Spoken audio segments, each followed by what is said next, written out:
all the things I've done to change the school system, because I was an animator, so I worked with children in school. At that time, we were in a bus, so it was not school time, it was actually holiday. We were in a bus and we were saying to the kids, hey, you buckle your seatbelt, you put your seatbelt, whatever. And there's one kid that said, yeah, Lila, you're saying this, but you're not doing this, because we would explain, it's for your security, blah, blah, blah. And they were like, yeah, but you're not doing it.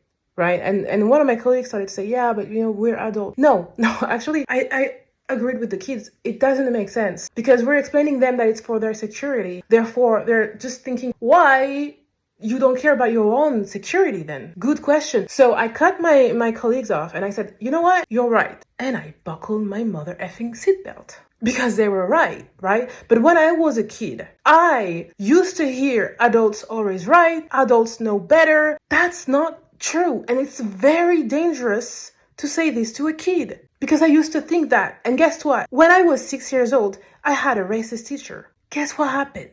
I believed her. So no, I refuse to say adults always right. That's because we're adults. That because we know better. Because it's bullshit. We both know that this is bullshit. Do you know better? No, you don't. You know what? Some of the adults, they know even less than kids, because some kids, they know how to process their emotions and some adults, they don't. So no, it's not even about experiences or whatever. Adults don't know better. That's not true.